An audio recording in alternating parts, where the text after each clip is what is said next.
Assalamualaikum everyone. Welcome back to my YouTube channel.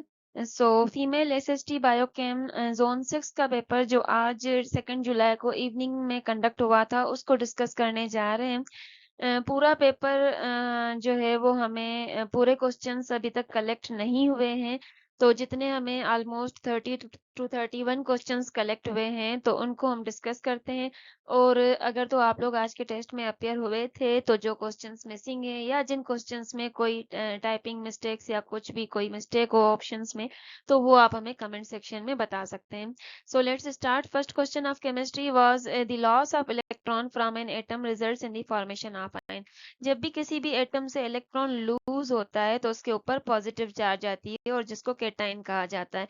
तो जब भी किसी भी एटम में से इलेक्ट्रॉन का रिमूवल होगा उसके ऊपर चार्ज कौन सी आएगी? पॉजिटिव चार्ज आएगी and it is known as cation. Then next is isobars have the same number of। Isobars वो एटम्स होते हैं जिनका एटॉमिक नंबर जो है वो डिफरेंट होता है लेकिन उनका मास नंबर सेम होता है। डिफरेंट एटॉमिक नंबर हो, मास नंबर सेम हो, उनको आइसोबार्स कहते हैं। तो आइसोबार्स में क्या चीज सिमिलर होती है? मास नंबर सिमिलर होता है। Next was group 17 elements are commonly known as. Group 17 के जो एलिमेंट्स हैं हमारे पास फ्लोरीन, क्लोरीन, ब्रोमीन, आयोडीन, इनको हेलोजेंस कहा जाता है। So halogens was the correct answer. Then absolute zero temperature is equal to absolute zero. Absolute scale जो होती है वो केल्विन स्केल होती है, 0 केल्विन। 0 केल्विन को अगर हम सेल्सियस में देखेंगे तो वो -273 डिग्री हो जाएगा। तो the correct answer is -273 degree. ये पिछले जो जोन्स के लेक्चर्स पेपर्स हमने डिस्कस किए हैं उनमें ये क्वेश्चन आ चुका है, ये रिपीट हुआ है क्वेश्चन।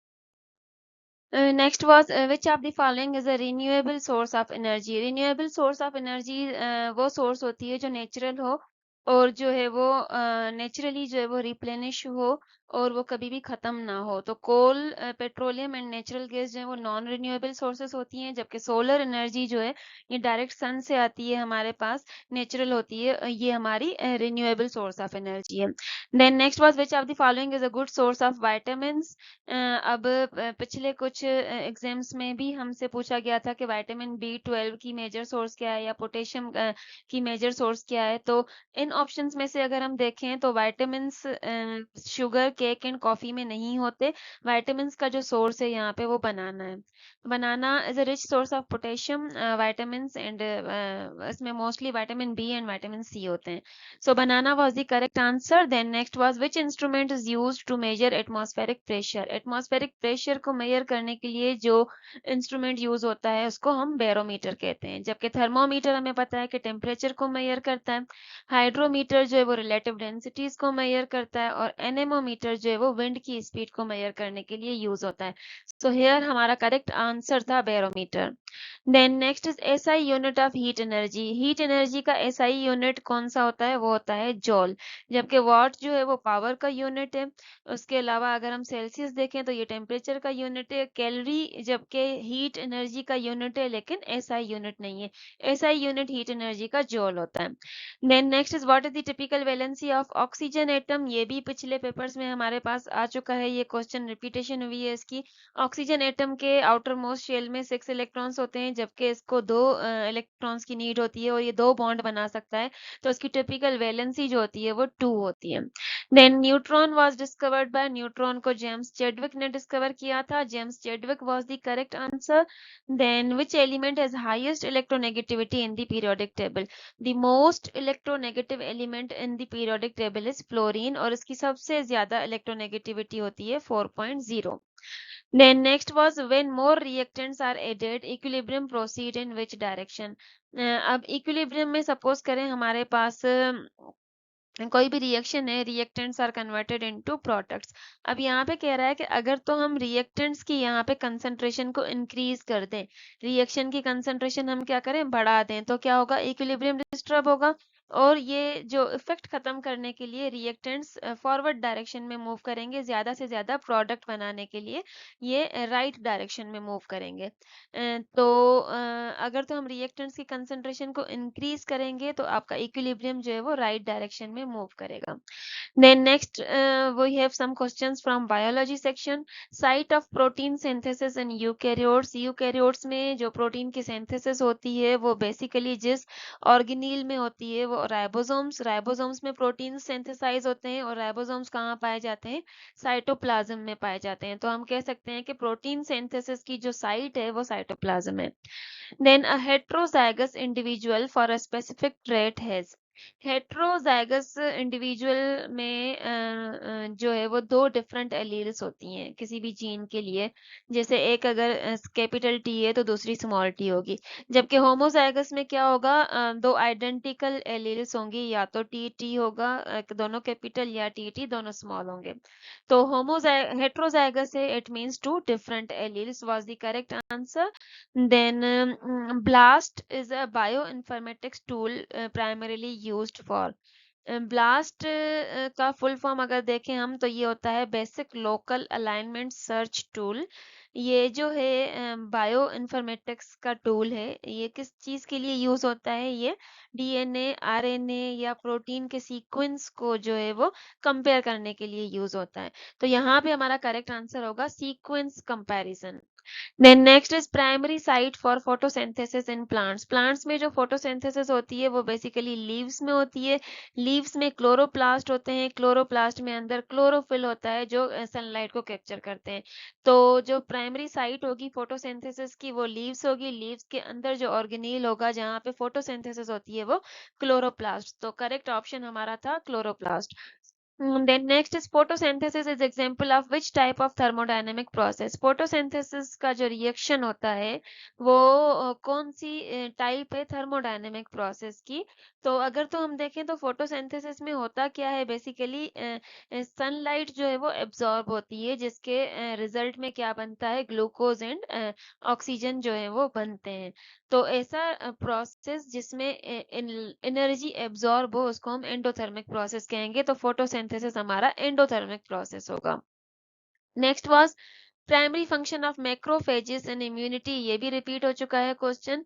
इम्यूनिटी में मैक्रोफेजेस का जो प्राइमरी फंक्शन होता है वो होता है to engulf and digest pathogens या डेड सेल्स या सेल्यूलर डेब्रिस। तो उसका जो करेक्ट आंसर है वो, और इस प्रोसेस को हम कहते हैं phagocytosis. So the correct answer was phagocytosis. Then next was starch is primarily present in large amounts in which of the following. Starch जो है वो बेसिकली प्लांट्स में ज्यादा अमाउंट में प्रेजेंट होता है, तो plants is the correct answer.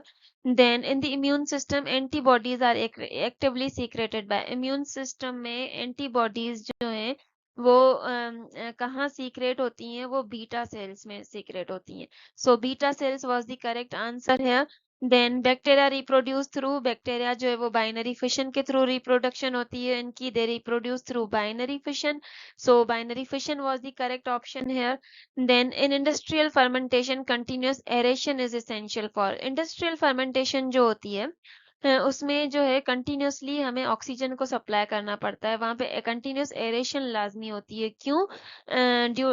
अब आई डोंट नो आपके पास ऑप्शंस में क्या था, लेकिन ये इसलिए ज़रूरी होती है ताकि ग्रोथ एंड मेटाबॉलिज्म जो है एरोबिक माइक्रो ऑर्गेनिजम्स की वो डिस्टर्ब ना हो। तो it is essential for the growth and metabolism of aerobic organisms. अब आई डोंट नो आपके पास ऑप्शंस कौन से थे, तो अगर तो आपके पास ऑप्शंस डिफरेंट थे तो आपके पास डिफरेंट कॉन्सेप्ट यूज होगा, लेकिन ये क्वेश्चन आज कलेक्ट हुआ है हमें कैंडिडेट से। Then next we have some questions of Urdu section. Sherul Ajam कितनी जिल्दों पर मुश्तमिल है? शेरुल अजम जो है उसके टोटल 5 वॉल्यूम्स हैं, 5 जिल्दों पर मुश्तमिल है। So the correct answer is 5। देन अंगारे अफसाना का किस तहरीक से गहरा ताल्लुक है? अंगारे अफसाना जो कि 1932 में पब्लिश हुआ था, ये एक कलेक्शन है शॉर्ट स्टोरीज की, और ये बेसिकली रिलेटेड है to the Taraqqi Pasand Tahreek. So Taraqqi Pasand Tahreek was the correct answer. Then Ratan Nath Sarshar की तसनीफ तारीफ कौन सी है। डिफरेंट ऑप्शंस थे आपके पास, उनमें से ये बताना था कि कौन सी बुक रतन नाथ सरशार की लिखी हुई है, तो वो फसाना आज़ाद थी। Fasana Azad was the correct answer here. Then Iqbal की किताब रमूज़े बेखुदी, रमूज़े बेखुदी या असरारे खुदी, ये दोनों जो हैं वो फारसी ज़बान में लिखी हुई हैं। तो करेक्ट आंसर यहाँ पे हमारा था फारसी। रमूज़े बेखुदी किस ज़बान में लिखी गई है? फारसी ज़बान में। Then Tahzibul Ikhlaq was issued by, Tahzibul Ikhlaq basically Urdu journal था, जो उर्दू का जर्नल था जो 1870 में सर सैयद अहमद खान ने लॉन्च किया था। So the correct answer was sir Syed Ahmad Khan. And then next, we have some questions of GK. Which country has the largest irrigated canal system in the world? पूरी दुनिया में largest irrigated canal system कौन से मुल्क में है? तो वो पाकिस्तान में है। Pakistan was the correct answer. Then first mosque built in Islam. इस्लाम में पहली मस्जिद जो बनाई गई थी वो मस्जिद कुबा है। मस्जिद Quba is the correct answer. Then science of evaluating narrators of hadith is called. Basically जब हदीस की ऑथेंटिसिटी चेक करनी हो कि ये वीक है या ऑथेंटिक है, तो उसके लिए जो स्टडी यूज होती है, हदीस को इवेल्युएट करने के लिए जो जो स्टडी यूज होती है, उसको इल्मुल रिजाल कहा जाता है या अस्माउल रिजाल भी कहा जाता है। सो अगर तो आपके पास इल्मुल रिजाल था या अस्माउल रिजाल था, तो यही आपका करेक्ट ऑप्शन होगा। देन इंग्लिश का सिर्फ हमें एक ही क्वेश्चन रिसीव हुआ है, जबकि पेडागोजी के क्वेश्चंस मिसिंग है हमारे पास। जो क्वेश्चन हमें रिसीव हुआ है वो एक्टिव पैसिव वॉइस का था। सेंटेंस था हमारे पास, someone has stolen my laptop, इसको पैसिव वॉइस में कन्वर्ट करना था, तो उसका जो करेक्ट आंसर होगा वो होगा my laptop has been stolen. This was the correct answer, my laptop has been stolen. अगर तो आप आज के टेस्ट में अपियर हुए हो और जो मिसिंग क्वेश्चंस हैं आपको याद हो, तो आप कमेंट सेक्शन में ज़रूर हमें बताइएगा। और अगर तो आपकी कोई भी सजेशंस हो, कुछ भी हो, तो आप हमें कमेंट सेक्शन में बता सकते हैं। और हमारे व्हाट्सएप चैनल पे जो है वो हम updates and different materials provide करते रहते हैं। तो कमेंट सेक्शन में मैंने व्हाट्सएप चैनल की लिंक दी हुई है, उसको ज़रूर फॉलो कर लीजिएगा। और मेरी इस वीडियो को अपने फ्रेंड्स और स्टूडेंट्स के साथ ज़रूर शेयर कीजिएगा। मिलते हैं अगली वीडियो में। अल्लाह हाफिज़, स्टे ट्यून्ड।